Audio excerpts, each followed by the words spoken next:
What's going on? Welcome back to Crypto Hello. Apa kabar semuanya? Semoga kalian baik-baik aja. Masih kembali lagi dengan gua Fai Muhammad, dan kita hari ini akan sedikit membahas tentang Bitcoin secara teknik analisa, dan kita akan membahas juga beberapa altcoin, ada Ethereum, BNB, dan juga Mana, dan kita akan membahas sedikit juga tentang Bitcoin dominance, potensinya dia menurun ke berapa persen dari level saat ini. Dan ya, seperti yang teman-teman ketahui bahwa gue di grup Telegram sudah memberikan insight, sudah memberikan beberapa analisa. Sementara kalau kita lihat kan Bitcoin ini masih tampak sangat volatil ya. Jadi ada dua potensi sebenarnya di sini. Berhubung kalau kita lihat berdasarkan estimate leverage ratio, kan estimate leverage ratio dalam beberapa hari ini terus naik ya, justru all time high, dan menyebabkan harga itu sangat volatil kali ini. Nah, sementara kalau kita lihat Bitcoin saat ini mau turun nggak mau, naik juga nggak mampu. Cuma kita harus melihat beberapa perspektif di sini ya guys.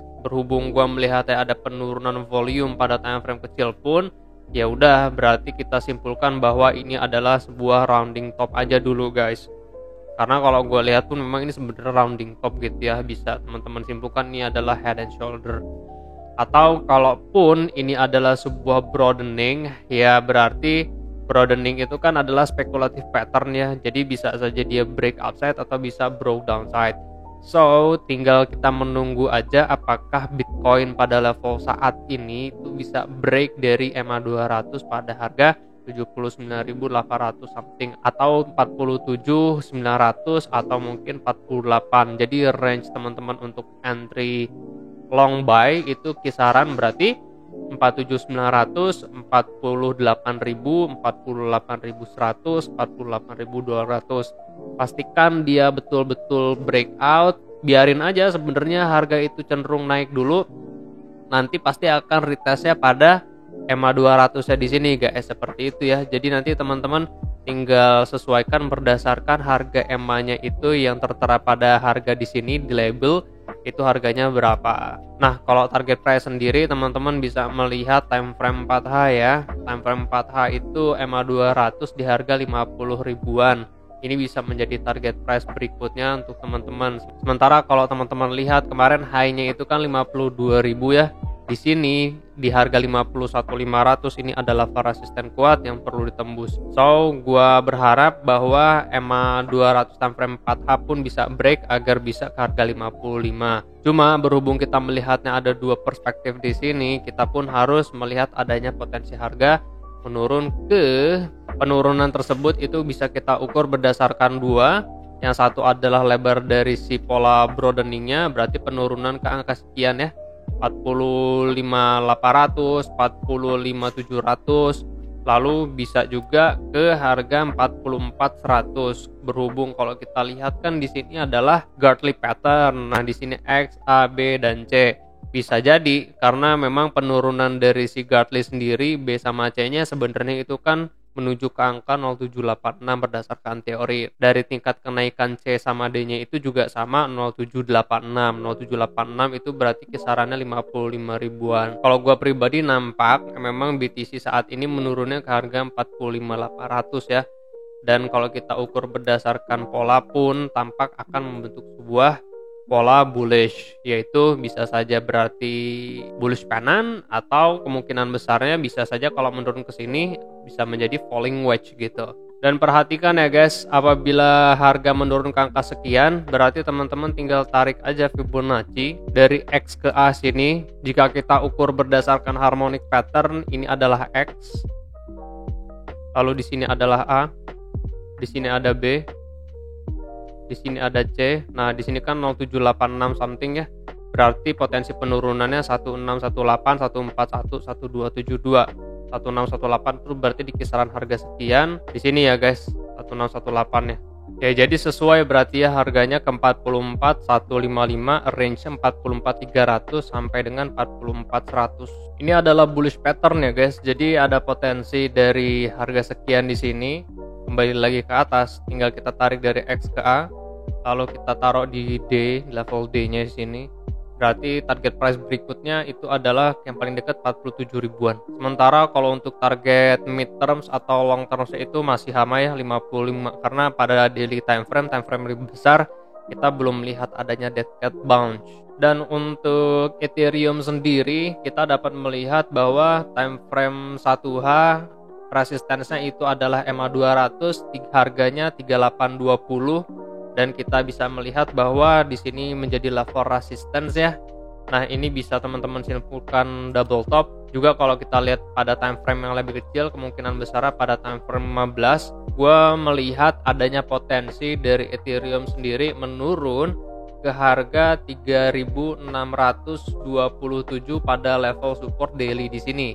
Sementara kalau kita ukur berdasarkan harmonic pattern, ini adalah sharp pattern, berpotensi menurun ke harga 3620. Jadi range-nya itu adalah 3647 3620.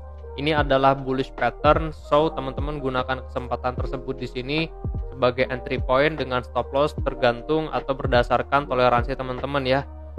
Dan untuk potensi kenaikannya adalah berarti sama kembalinya lagi ke harga-harga sekian 3812-an. Tinggal kita melihat aja nanti si EMA 200-nya itu di mana time frame 1H.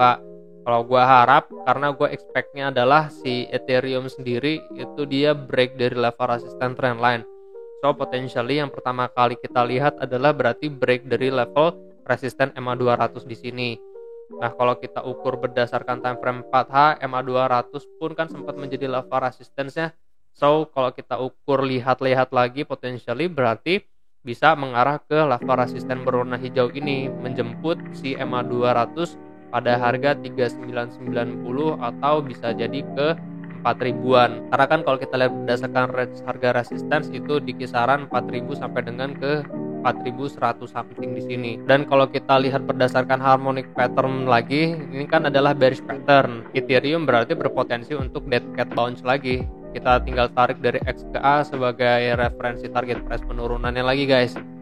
Nah, berarti ada potensi kan harga itu menurunnya ke angka 3479. Cuma ini kan berdasarkan X sama A. Kalau berdasarkan dari X dan A itu adalah referensi. Sementara kalau kita lihat kan di sini ada level support ya, apabila bisa break dari level resistance ini bisa menjadi level support. Kalau ternyata bulan ini atau tahun ini Bitcoin dan cryptocurrency lainnya itu bisa meneruskan tren ke harga yang lebih tinggi, maka harus ada penguatan tren di sini gitu ya. Cuma overall kalau kita lihat berdasarkan pattern kan ini adalah falling wedge. Jadi ya ada potensi ya, berarti Ethereum itu ke harga 4316 di sini. Kalau gua belum muluk-muluk sampai ke harga 48, nanti kita lihat aja ada penguatan tren nggak di sini.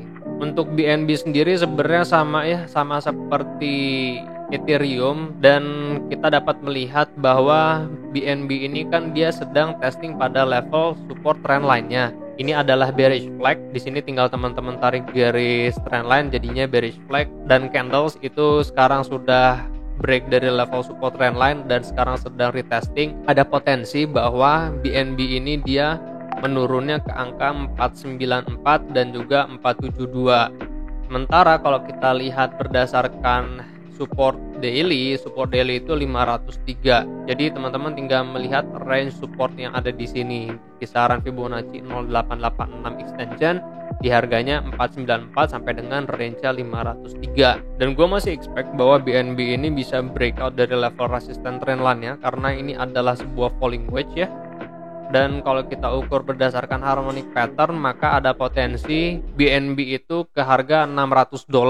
Kalau kita ukur berdasarkan pattern, maka ini adalah cypher pattern. Penurunan nanti mencapai ke harga sekian kan bisa mencapai ke 1.13 gitu ya. Kalau kita tarik Fibonacci dari X ke A ke X lagi, terus kita aktifkan Fibonacci 1.13. Nah, berarti ada potensi harga itu ke 488 di sini ya. Dengan potensi kenaikannya berarti bisa nih ke 0886. Di harga kisarannya berarti $600. Nah, ini adalah bearish pattern. Jadi perhatikan ya, ada potensi dead cat bounce di sini. Tinggal teman-teman tarik aja sebagai referensi dari X ke A, lalu taruh di D. Jadi ya potentially bisa terjadi penurun lagi ke kisaran harganya 494 lagi di sini. Dan untuk mana, kita dapat melihat bahwa mana ini dia sudah break dari rising wedge-nya, dan sekarang lagi retesting pada time frame 4H dan juga kalau kita lihat mungkin time frame 3 atau 2 jam ya. Nah, time frame 3 jam, 4 jam, lalu time frame 2 jam, mana ini berpotensi memberikan sinyal hidden bearish divergence. So, ada potensi harga itu menurun ke level yang lebih rendah. Yang pertama kita perlu perhatikan itu adalah support di harga $3. $3 berarti di harga sekian di sini ya. Sementara kalau kita ukur berdasarkan si rising wedge-nya sendiri, ini kan lagi fase retesting guys.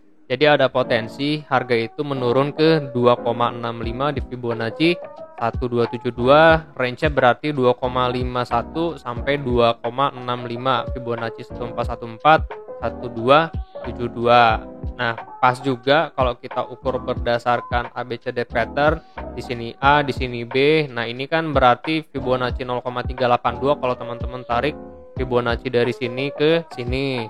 Terus teman-teman tinggal tarik aja Fibonacci 382 untuk make sure ya. Nah, Fibonacci 382 ini react menjadi level resisten. So, ada potensi harga itu menurunnya ke angka 1272 141 rasio Fibonacci. Nah, kalau untuk Bitcoin dominan sendiri sebenarnya sudah berada pada range support, cuma belum ada potensi kenaikan saat ini. Kalau kita lihat berdasarkan MACD pun sebenarnya MACD ini kan sudah golden cross ya, tapi masih squeezing di sini, masih konsolidasi. So, gua harap sih Bitcoin dominansi ini naik agar confirm bahwa ada BTC season lah setidaknya 1, 2 atau 3 bulan ke depan gitu ya. Walaupun cuma dead cat bounce, cuman kan ini bisa nyangkut teman-teman yang ada di kisaran harga atas sedikit gitu ya. Dan kalau kita lihat pada time frame 4H sebenarnya di sini masih adanya weakness, adanya penurunan. Karena kalau kita lihat berdasarkan time frame 4H di sini kan MACD-nya dead cross. So potentially ini adalah hidden bearish divergence. Cuma kalau kita lihat di sini sudah ada lower, udah ada higher low. Lalu kalau di sini ternyata MACD itu golden cross, maka ini adalah bullish divergence. Kalau kita lihat pada time frame yang lebih kecil pun kemungkinan besar pada time frame 1H ya. Pada time frame 1H pun di sini kan dia double bottom. So ada potensi Bitcoin dominance itu persentasenya naik sedikit. Kalaupun naik ya kisarannya ke 40%, 40,18 karena EMA 200 sebagai level resistensinya kan ada di sini. Ya, pada dasarnya market crypto ini sebenarnya masih sangat-sangat boring ya. Konsolidasi jangka panjang, macro scale consolidations. Naik pun tidak, turun pun enggak, crash pun enggak mau, bull run pun enggak mampu gitu ya. Jadi teman-teman yang trading jangka panjang mumpung masih diskon gitu ya DCA aja. Kalau untuk yang scalping kan tidak perlu melihat harga bagaimana gitu ya, dengan menggunakan leverage pun teman-teman bisa mendapatkan cuan. Sementara kalau untuk yang long term holder, untuk investor jangka panjang itu yang perlu diatur money manajemennya biar kalaupun nyangkut pada level saat ini bisa average pada harga tertentu di bawah support. Oke, analisa hari ini cukup sampai di sini. Gua akan kembali lagi update pergerakan Bitcoin dan cryptocurrency lain di grup Telegram. Terima kasih banyak untuk teman-teman yang sudah bergabung di grup Telegram dan juga yang sudah follow beberapa sosial media gua. I really appreciate it. Untuk yang belum bergabung, linknya ada di deskripsi, tinggal diklik aja di page-nya. Gua Fai Muhammad, kalian jangan sakit-sakit terus karena saya teman. See you guys on next video, peace out.